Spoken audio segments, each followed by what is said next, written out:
Hey YouTubers, Mike Martin's here, Mike Martin's channel. Sorry about not being on for trends in the housing market last night. I've been really sick for like 3 days in a row. I didn't even open my shop for 3 days in a row. I just not feeling there. Sickness going around the lower mainland. A lot of people are confined to a bed. I was confined to a bed for 2 days. And I'm trying my best to kick it like as best as possible. Lots of fluids, lots of rest. And I want to thank everyone in the comments on yesterday's video when I said I was sick like a dog, that I was going to have to cancel Wednesday's show. A lot of people came to my aid. And I'm still sick. I'm really hoping to kick this as soon as possible. So anyways, let's talk about some Vancouver real estate and what's happening. I haven't touched too much on Vancouver real estate because a couple of laws and stuff that were put into place by the NDP that I have covered already. Nothing too major, but let's touch on it again. Like, it was very interesting when it comes to housing prices, housing price issues, because I believe Vancouver is the heart of the problem for Canada, right? I believe that Seattle is the heart of the problem for the United States. Not New York, because those cities were always expensive. Not Los Angeles, because I'm talking about Seattle and how a huge amount of speculators coming in and then changing the demographic look on the real estate that we have here in Canada and what's happening with the real estate in Canada. And I just wanted to put this out there, this video out there for that, because I think Canada is Vancouver is the blueprint. If Toronto learned from what Vancouver did or what they did, they wouldn't be in this problem right now, but they didn't. And after the Vancouver foreign speculator tax came into play, everyone went east to Toronto and south to Seattle, or King County, or Washington State. And the ones that did go south are the ones that are gaining right now.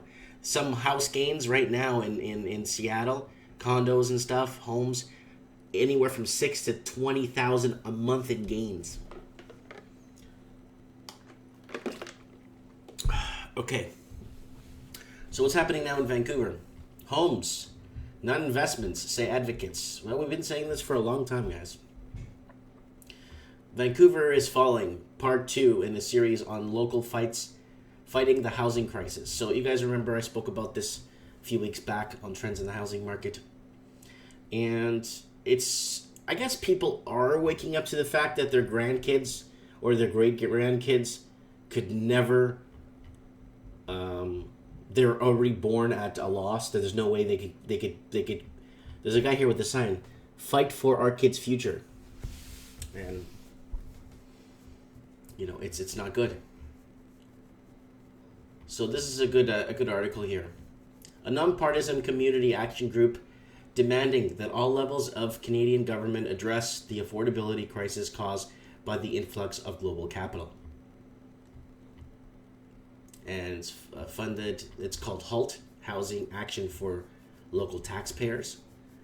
And how did your group get started? So it talks about how this group is, so I wanted to read this part right here. How do you view the housing situation in Vancouver? Vancouver is indeed BC, has a problem of commodification of homes.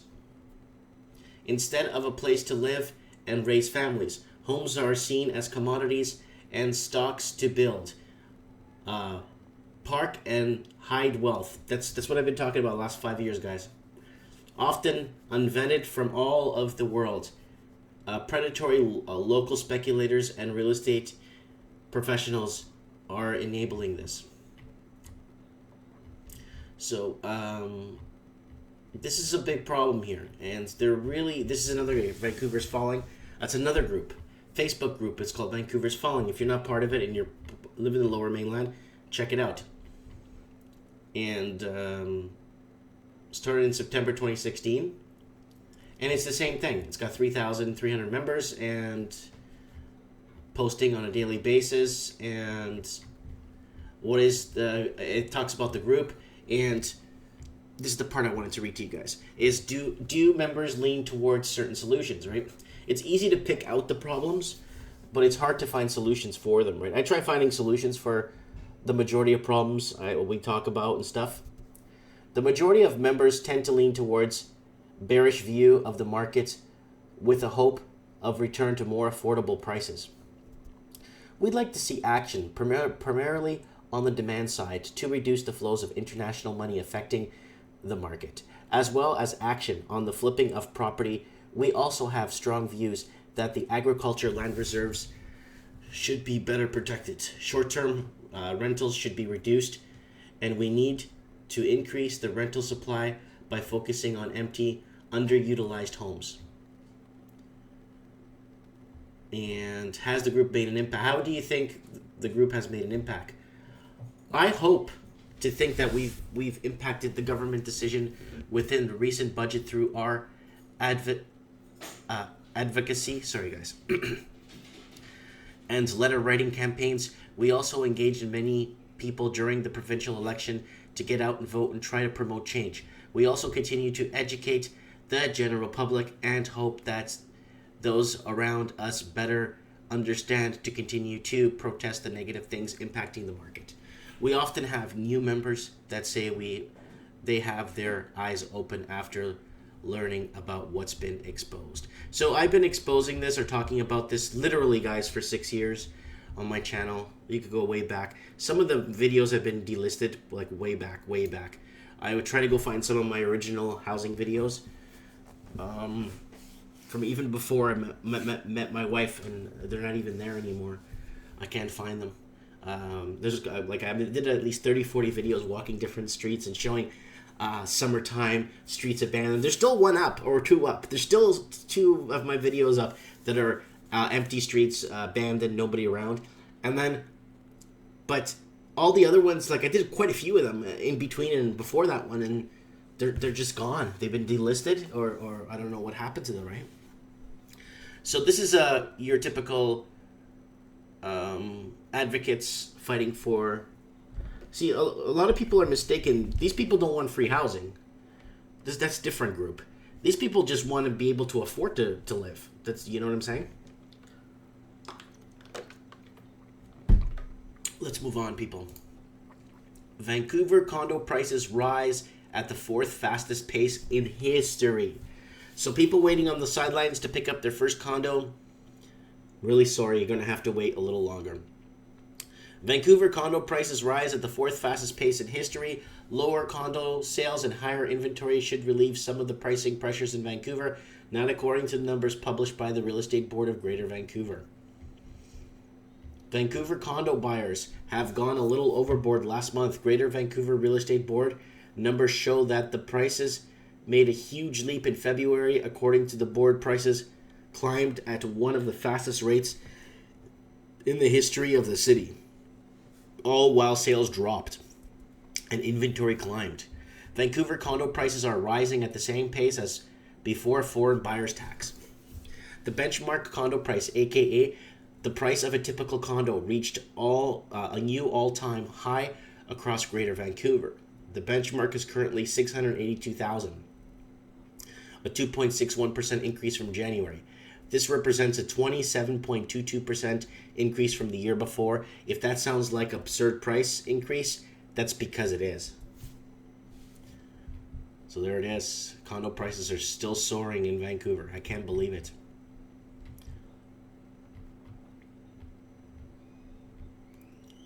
And let me just confirm when this article was printed, just to make sure. Oh, March 2028. So it's from 2 days ago. So this is not from a million years ago. Just putting it out there, making sure it's within reason. Let's spend a moment unpacking those numbers. The monthly increase of 2.61% works out to $621 per day. Per day. Think about what you would mean if this was a normal everyday occurrence. The same buyer of typical condo this year would have to make over $226,000 more in net income to buy the same condo as someone last year. The annual gain of 27.22% is also pretty close to the rate of growth before Vancouver had any foreign buyers tax. Either Vancouver's buyers are broken or the benchmark calculations are... Sorry, guys. Take your pick. Vancouver benchmark price 12-month change. There it is there in percentages.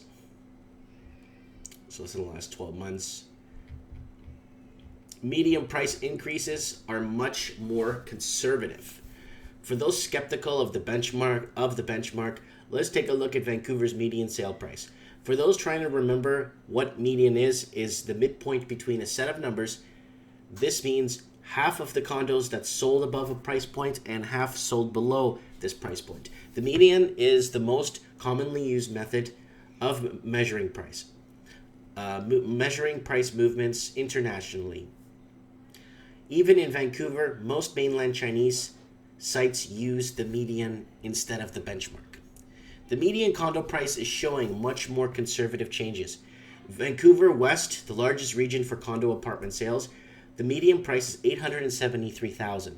This represents a decline of 0.79% compared to the same month last year. Vancouver East had a median sale price of $632,000.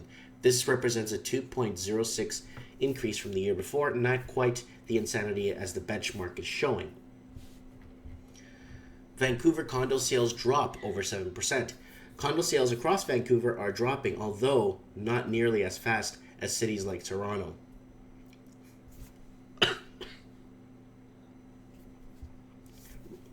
Sorry, guys. Toronto reported 1,185 sales in February, a 17.1% increase from the month before compared to the same month last year, represented a 7.05% decline. The month-over-month climb is seasonally expected. The annual decline is not. You can't really make any conclusions from sales without looking at change in inventory, so let's look at that. So they do that. So this is Vancouver condo sales versus listings, and you can see here, okay, there's 2018, and there's sales versus listings. So there's obviously a ton more listings than there are sales, right? Vancouver condo listings rise over 7%. Uh-oh, there's more supply on the market. What's going on here, people?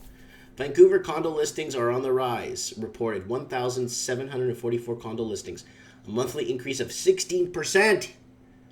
Finally, this article is making some headway.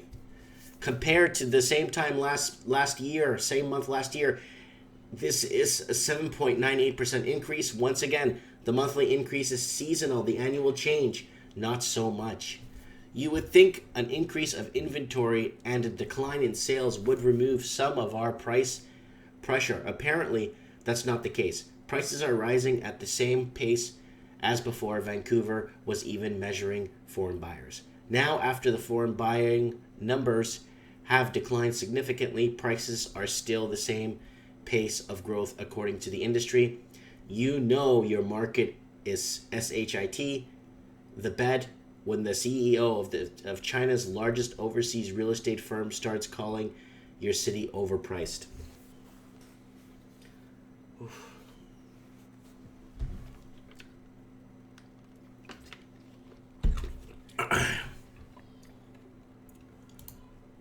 Home prices in the region. This is a very good article, and I wanted to bring it up because the region of British Columbia. Home prices in the region far outstrip income all the way to Chilliwack and Hope. So from Vancouver, there's a highway 1. There's a highway. You could take it all the way to Hope, up to Merritt, where I am too. Same. You take the Coquitlam going north, right? But from Vancouver to Hope, it's about an hour and 20 minutes drive straight through with no traffic. An hour and 20 minutes going 110, 120 on the highway. And that's a lot of ground to cover. It's quite a bit of ground. And people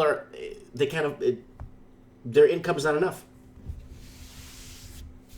And we're talking 120 clicks out of the city. It's just people's income is just not enough to live. And this is a huge problem. suggesting young people buy cheap starter home in the suburbs and later buy in the city, as their parents did. No, my parents bought in downtown and then moved into the suburbs. Is still valid today as long as you consider places like Chilliwack, Hope as suburbs of Vancouver. Those are among the few lower mainland municipalities with housing prices that appear not to have blown past the incomes over the past 2 decades. Based on a bit of back of the envelope math using Landcore Statistics Canada data, meanwhile cities like Surrey and Langley are simply no longer affordable choices in the way they once were. The buy in the burbs advice made a resurgence last week amid vigorous and seemingly intergenerational online debate over the housing costs and housing expectations. Anger over the tax hike on multi-million-dollar homes like that of Point Grey homeowners David, who quoted in the Vancouver Sun, was met by unsympathetic comments from most younger people hit the hardest by the affordability crisis. In reply, some folks advised the youngsters to follow their lead.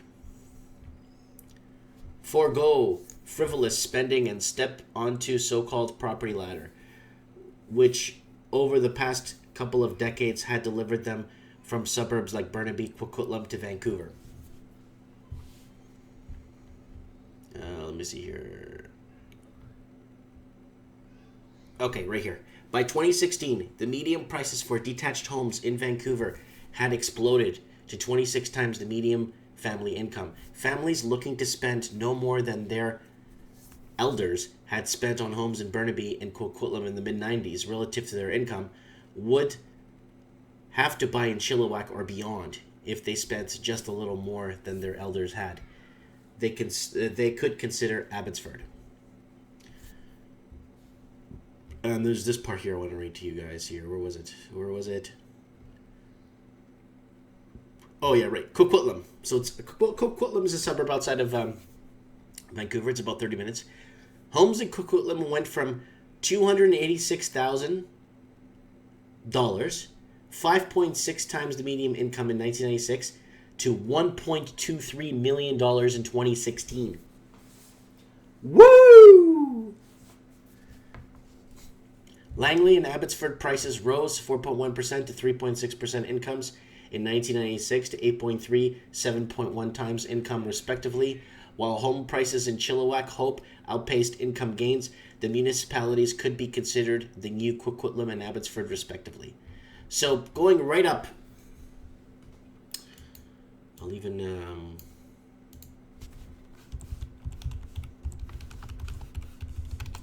see if I could find, here it is. So let me just open this map here. So this is what it looks like. People that are not too sure. So that's a lot of driving. It says here an hour and 43 minutes. So that's it right there. An hour and 43 minutes to get to this destination here. So all this is pretty much bought out. So unless you come in with a massive inheritance, but then why would you buy here? Like, why would you, if you had $40 million, why would you find a nice sunny shore and palm trees to, you know what I mean? Anyway, so this whole part's stripped out. Then I live up here, way up here, Merritt. Up here, there's a little dot. So it's another highway to get to my home from Hope. So just wanted to show that to you guys, and let's watch this, guys. Have a case now that you really have to see to believe. It underlines the housing situation in Vancouver like few properties ever could. CTV's BC Bureau Chief Melanie Nazy on the fixer-upper, creating some asking price blues. A stunning mansion in an upscale Toronto neighborhood. Okay, stunning mansion, okay? Stunning mansion. It's what is that, one-car garage? Okay, stunning mansion, okay? It's for sale and can be yours for $6.8 million. In Vancouver, that same amount, plus another $100,000, will get you this. an old rundown bungalow in desperate need of some serious renovations. No way. That's crazy. That's beyond crazy. No reason for it. The house, which was built in 1922, is sandwiched between two apartment buildings. In fact, it's one of the only single detached homes in the neighborhood. One of the reasons why the property is priced so high is because it's situated in the heart of downtown Vancouver. It's also being billed as a development opportunity. Yeah, so anyways, $6.98 million, and before I let you guys go, I want to show you guys, I did some digging it down in South Florida. I have a friend that works in real estate, a couple of friends down in the real estate, work in real estate down there, and so here, I got some homes on the same line, okay? Same price. So 5.9 million, so it's $1 million less, just to compensate for the money. This is the Port Royal Aquiline Shores. That's what the house is called. And 5,195 square feet. 5 beds, 5 baths. And this is what you get. So when they say a stunning mansion in Toronto, this is what you get. I'm sorry I have to bring up Florida all the time, but that's where all the nurses are moving. That's where all the doctors are going. That's where everybody's going. Look at that, eh? Park your boat in front of your house because you're on an intercoastal, right? There's your intercoastal. You live in an intercoastal. And then there's restaurants that you need a boat to go to. My friend Peter lives like, I think further over to that side. And we would go to restaurants all the time where you needed a boat to get to. So that's that right there. So let's move on to the luxurious. Look at this one. This is Grey Oaks, $5.9 million, 10,000 square feet on 0.6 acre of land. Oh, marble, it's beautiful. So clean. Look at that ceiling. Yeah, look at that. Oh, yeah. Yeah, so, like, look at that theater room. Holy. It's got that bent screen in it, too. And it holds 2, 4, 6, 8, 10, 12 people. Look at that. Wine room. Outside, like, patio and bar. Outdoor running water. Look at that interlock on the driveway. That's nice. And let's look at the... I like this one. This one is 10,000 square feet. Same price. 7 beds, 7 bath. Look at that. Look at that, people.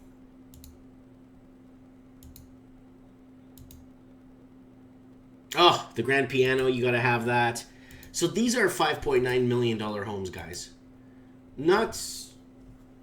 And that's what I've been trying to tell people and educate people to wake up and say, hey, you know what? And then people are like, oh, location, location, location. No. There's the standard of living here. Where is this?